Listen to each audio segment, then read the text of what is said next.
अऊज़ु बिल्लाहि मिनश शैतानिर लईनिर रजीम। बिस्मिल्लाहिर रहमानिर रहीम।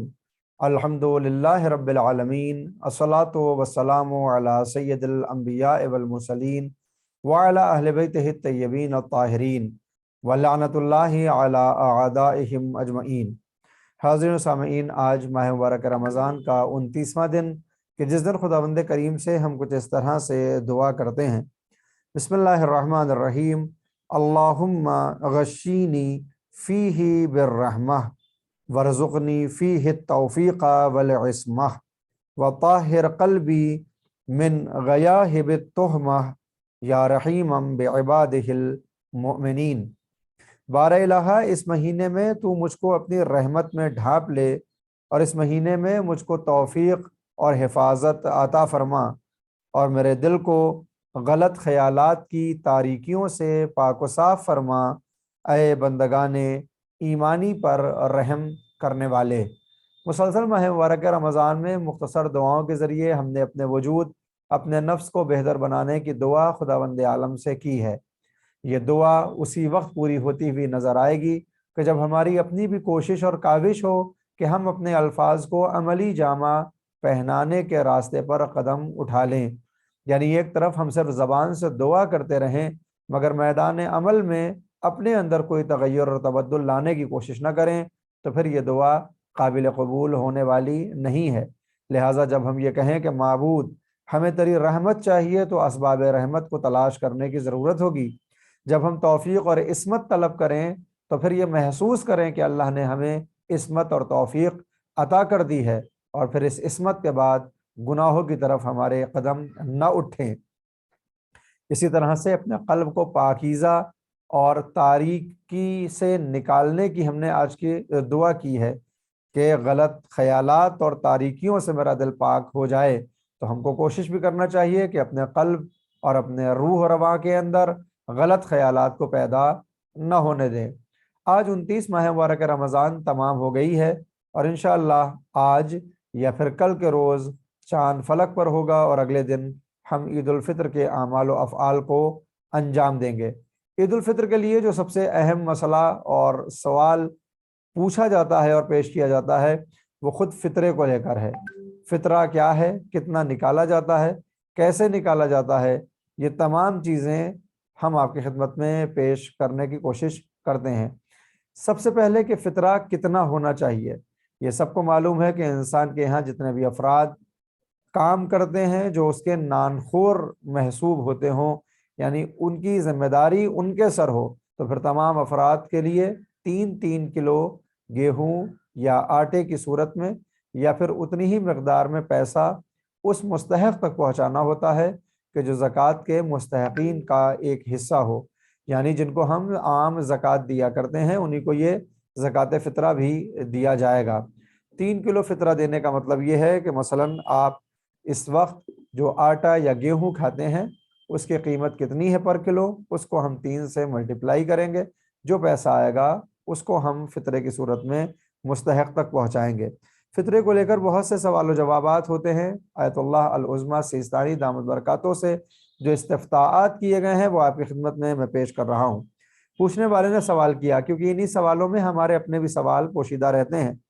सवाल है कि एक शख्स ने रेस्टोरेंट में लोगों की दावत की और इस बात से बेखबर रहा कि कल ईद है। दावत के बाद मालूम हुआ कि शब ईद थी, तो क्या मेहमान का फ़ितरा मेज़बान के ज़िम्मे होगा? क्योंकि ये दावत रात में थी, लिहाजा आपका जवाब आया है कि मेहमानों का फ़ितरा इस सवाल के मुताबिक मेज़बान के ज़िम्मे नहीं है। क्यों नहीं है? क्योंकि मेहमान का क़ब्ल गुरूब आना ज़रूरी होता है। अब अगला सवाल जो मौजू हो सकता है वो ये कि क्या सैयद को ज़कात फ़ितरा दिया जा सकता है? तो आपने जवाब दिया कि सैयद का फ़ितरा सैयद को दिया जा सकता है। अगर कोई शख्स ईद से पहले अपने शहर से दूसरे शहर में जाए और किसी का मेहमान हो जाए तो उसका फ़ितरा उसके ज़िम्मे वाजिब है या मेज़बान के ज़िम्मे? आपने जवाब दिया कि अगर ईद की शब में उसके घर पर रहे और उसका मेहमान शुमार किया जाए तो उसका फ़ितरा मेज़बान पर वाजिब होगा। अगर माह मुबारक रमज़ान की आखिरी शब में कोई शख्स अचानक मेहमानदारी चला जाए, मेहमानी में चला जाए, तो क्या मेज़बान पर उसका फ़ितरा वाजिब हो जाता है? جواب دیا میزبان پر واجب ہے کہ اس مہمان کا فطرہ جو شب عید فطر غروب سے پہلے آیا ہو اور اس کا نانخوار حساب کیا جائے، چاہے وہ وقتی ہی طور پر ہو۔ مثلاً وہ مہمان جو شب عید فطر غروب سے پہلے کسی انسان کے یہاں آئے اور میزبان اس کے لیے سارے آسائش کے لازم اسباب فراہم کرے، تو اگرچہ مہمان کچھ نہ کھائے یا اپنے کھانے سے افطار کرے، میزبان پر واجب ہے کہ اس کا فطرہ نکالے۔ یعنی کھانا کھلانا بھی شرط نہیں ہے، اگر مہمان حساب کیا جائے گا تو پھر اس کا فطرہ میزبان کے ہی ذمے ہوگا۔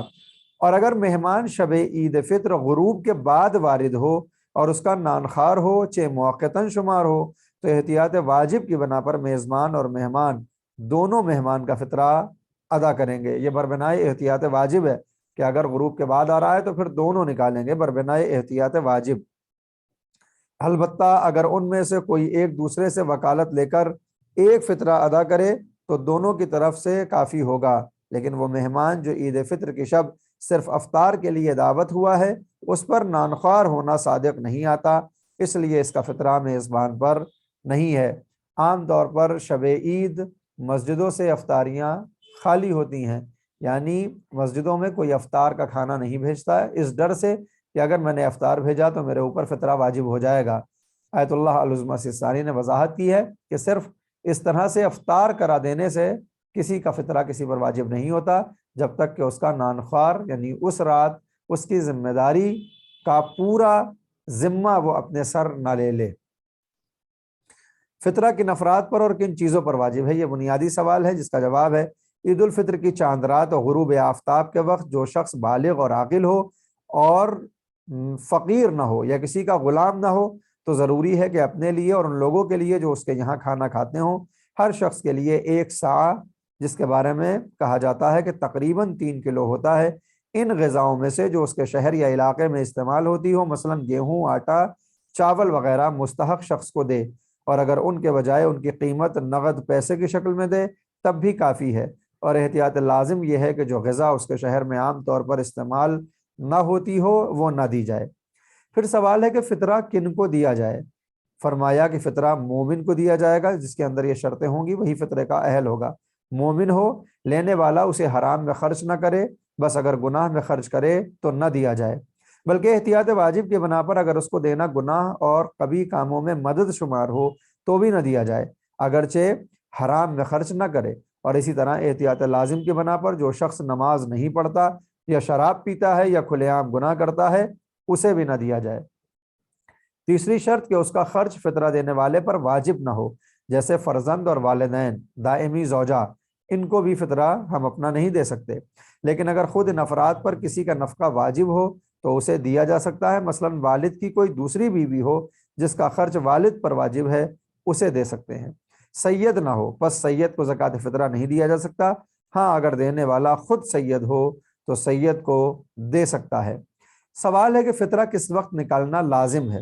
فرمایا جو شخص نماز عید پڑھنا چاہتا ہے احتیاط واجب کی بنا پر فطرہ نماز سے پہلے ادا کرے، لیکن جو شخص نماز عید نہیں پڑھنا چاہتا وہ فطرہ دینے میں عید کے دن اذان ظہر تک تاخیر کر سکتا ہے۔ اسی طرح سے فرمایا کہ اگر فطرہ نکالنا بھول جائے تو کیا کریں؟